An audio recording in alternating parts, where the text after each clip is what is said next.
Finally ನಾನು ನನ್ನ job resign ಮಾಡಿದೆ. ಹಾಯ್ ಎಲ್ಲರಿಗೂ ನಮಸ್ಕಾರ. ಇದು ಚಿಕ್ಕಮಗಳೂರು ಚಿಕ್ಕಮಲ್ಲಿಗೆ ನಿಶ್ಚಿತ ಆ್ಯಂಡ್ ಚಿಕ್ಕಮಲ್ಲಿಗೆ ಸ್ಲಾಗಿಗೆ ಸ್ವಾಗತ ಸುಸ್ವಾಗತ.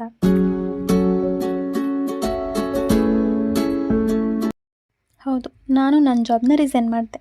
ಗುಡ್ ಸ್ಯಾಲರಿ, ಗುಡ್ ಪೊಸಿಷನ್, ಆದರೂ ಕೂಡ ಯಾಕೆ ಜಾಬ್ ರಿಸೈನ್ ಮಾಡಿದೆ ಅನ್ನೋದು ತುಂಬ ಜನರ ಕ್ವಶನ್. ಹೌದು, ಒಳ್ಳೆ ಕೆಲಸ, ಒಳ್ಳೆ ಸಂಬಳ. ಆದರೆ ಆ ಒಳ್ಳೆ ಸಂಬಳ ನನಗೆ ನನ್ನ ಮೆಂಟಲ್ ಹೆಲ್ತ್ನ ವಾಪಸ್ ಕೊಡಲ್ಲ ಆ್ಯಂಡ್ ನಾನು ಒಂದು ಸಲ ಕಳ್ಕೊಳ್ಳೋಂಥ ನನ್ನ ಆರೋಗ್ಯ ನನಗೆ ವಾಪಸ್ ಸಿಗಲ್ಲ. ಸ್ಪೆಷಲಿ ನನ್ನ ಬೇಕಾದವ್ರ ಜೊತೆ ಕಳಿಬೇಕಾಗಿರೋ ಕೆಲವು ಸಿಹಿ ಕ್ಷಣಗಳನ್ನ ನನಗೆ ಕೊಡಲ್ಲ. ಸೊ ಇದೆಲ್ಲ ಒಂದು ಕಡೆ ಆದರೆ, ಇನ್ನೊಂದು ಕಡೆ ನನ್ನ ಫ್ಯೂಚರ್ ಡ್ರೀಮ್ ತುಂಬಾ ದೊಡ್ಡದಿದೆ ಆ್ಯಂಡ್ ನಾನು ಆ ದೊಡ್ಡ ಫ್ಯೂಚರ್ ಡ್ರೀಮ್ಗೋಸ್ಕರ ನಾನು ದೊಡ್ಡದಾಗಿ ಅಂದ್ರೆ ಮಾಡಬೇಕು ಅಲ್ವಾ. ಹಾಗಂತ ನಾನು ನನ್ನ ಎಕ್ಸ್ ಜಾಬ್ನ ಬ್ಲೇಮ್ ಮಾಡ್ತಿಲ್ಲ. ನಾನಿವತ್ತು ಏನೇ ಫಿನಾನ್ಷಿಯಲಿ ಇಂಡಿಪೆಂಡೆಂಟ್ ಆಗಿದ್ದೀನಿ ಅಂದರೆ ನನ್ನ ಈ ಜಾಬೇ ಕಾರಣ.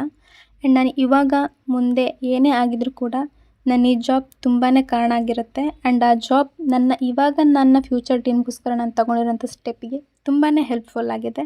And I always respect my X job and I always honour for that. Okay, job ಏನೋ ರಿಸೈನ್ ಮಾಡಿದೆ, ನೆಕ್ಸ್ಟ್ ಪ್ಲ್ಯಾನ್ ಏನು ಅಂತ ತುಂಬ ಜನ ಕ್ವಶನ್ ಮಾಡಿದ್ರಿ. ಸೊ ನನ್ನ ನೆಕ್ಸ್ಟ್ ಪ್ಲ್ಯಾನ್ ಏನು ಅನ್ನೋದನ್ನ ನೆಕ್ಸ್ಟ್ ವೀಡಿಯೋದಲ್ಲಿ ಹೇಳ್ತೀನಿ. ಆ್ಯಂಡ್ ಆ ಪ್ಲ್ಯಾನ್ಗೆ ನಿಮ್ಮೆಲ್ಲರ ಸಪೋರ್ಟ್ ತುಂಬಾ ಮುಖ್ಯ. ಸೊ ಇವಾಗ ನನಗೆ ಈ ಜಾಬಲ್ಲಿ ಸಿಕ್ಕಿರುವಂಥ ಕೆಲವೊಂದು ಸ್ಪೆಷಲ್ ಆ್ಯಂಡ್ ಪ್ರೀಷಿಯಸ್ ಬಾಂಡ್ ಬಗ್ಗೆ ಮಾತಾಡೋಣ. ನಾನು ಈ ಜಾಬ್ಗೆ ಜಾಯ್ನ್ ಆದಾಗ ನನ್ನ ಸ್ಟಡಿ ಮಾಡ್ತಾಯಿದ್ದೆ. ಸೊ ಎಕ್ಸಾಮ್ ಬರೆಯೋ ತನಕ ಈ ಜಾಬ್ನ ಕಂಟಿನ್ಯೂ ಮಾಡೋಣ ಅಂತ, ಒಂದು 5-6 ಮಂತ್ ಆದಮೇಲೆ ರಿಸೈನ್ ಮಾಡೋಣ ಅಂತ ಅಂದ್ಕೊಂಡಿದ್ದೆ. ಬಟ್ 5-6 ಮಂತು ಹೋಗಿ 1.5 years ನಾನು ಈ ಕಂಪ್ನಿಲಿ ವರ್ಕ್ ಮಾಡೋ ಥರ ಆಯಿತು. ಆ್ಯಂಡ್ ದೆನ್ ಇಲ್ಲಿರೋರ ಜೊತೆ ಹೇಗಪ್ಪ ಅಡ್ಜಸ್ಟ್ ಆಗೋದು ಅಂತ ಯೋಚನೆ ಮಾಡ್ತಿದ್ದೆ.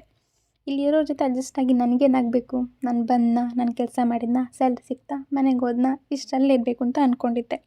But end of the day ನಾನು ಅಲ್ಲಿಯವ್ರನ್ನೆಲ್ಲ ಬಿಟ್ಟು ಬರುವಾಗ ಮಗು ಥರ ಅಳ್ತಿದ್ದೆ.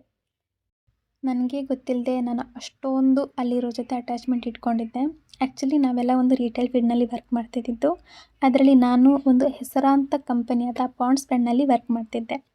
ಸೊ ರಿಟೇಲ್ ಫೀಲ್ಡ್ ಹೇಗಿರುತ್ತೆ ಅಂದರೆ ವೀಕ್ಲಿ ಒಂದೇ ವೀಕ್ ಆಫ್, ಅದಾದಮೇಲೆ ನೆಕ್ಸ್ಟ್ ಯಾವುದೇ ಲೀವ್ ಇರೋದಿಲ್ಲ. ಸೊ ಹಾಗಿರುವಾಗ ನಮ್ಮ ಎಲ್ಲ ಕಷ್ಟಗಳನ್ನ, ಸುಖಗಳನ್ನ ಎಲ್ಲದನ್ನೂ ಕೂಡ ಇಲ್ಲಿರೋರ ಜೊತೆನೇ ಶೇರ್ ಮಾಡ್ಕೊಳ್ಳೋದ್ರಿಂದ ಇಲ್ಲಿರೋರು ಒಂಥರ ಫ್ಯಾಮಿಲಿ ಥರ ಆಗೋಗಿದ್ರು. ಬೇರೆಯವರು ಯಾವ ಥರ ತೊಗೊಂಡಿದ್ರು ನನಗೆ ಗೊತ್ತಿಲ್ಲ, ಬಟ್ ನಾನಂತೂ ಇಲ್ಲಿರೋರ್ನ ಒಂದು ಫ್ಯಾಮಿಲಿ ಥರನೇ ನೋಡ್ತಿದ್ದೆ.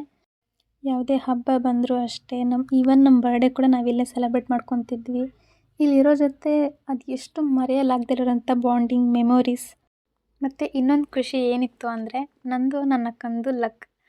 ಬಿಕಾಸ್ ನಾವು ಓದಿದ್ದು ಕೂಡ ಒಟ್ಟಿಗೆ ಒಂದೇ ಸ್ಕೂಲ್ನಲ್ಲಿ ಓದಿದ್ವಿ. ಆ್ಯಂಡ್ ಈವನ್ ಜಾಬ್ ಮಾಡುವಾಗ ಕೂಡ ಒಂದೇ ಕಡೆ ಒಟ್ಟಿಗೆ ಜಾಬ್ ಮಾಡ್ತಿದ್ವಿ.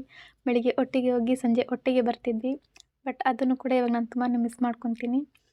ಎಂಡ್ ಆಫ್ ದಿ ಡೇ ಅಕ್ಕ ಮನೆಗೆ ಬರ್ತಾರೆ, ನಾನು ಮನೇಲಿರ್ತೀನಿ, ಅದು ಬೇರೆ ಪ್ರಶ್ನೆ. ಬಟ್ ಒಟ್ಟಿಗೆ ಹೋಗಿ ಒಟ್ಟಿಗೆ ಬರ್ತಿದ್ದಿದ್ದು ಖುಷಿನೇ ಬೇರೆ ಇತ್ತು. ಎಂಡ್ ಆಫ್ ದಿ ಡೇ ನಾನಿಲ್ಲಿ ಅರ್ಥ ಮಾಡ್ಕೊಂಡಿದ್ದು ಇಷ್ಟೇ, ಈ ಜಾಬಿಂದ ನಾನು ಅರ್ನ್ ಮಾಡಿರುವಂಥ ಮನೆ ಕೂಡ ಶಾಶ್ವತ ಅಲ್ಲ. ಬಟ್ ಅಲ್ಲಿರೋರ ಹತ್ರ ನಾನು ಗಳಿಸ್ಕೊಂಡಿರೋ ಪ್ರೀತಿ, ಗೌರವ, ವಿಶ್ವಾಸ, ನಂಬಿಕೆ ಅದಷ್ಟೇ ನನ್ನ ಜೀವನದಲ್ಲಿ ಶಾಶ್ವತವಾಗಿದ್ದಿತ್ತು.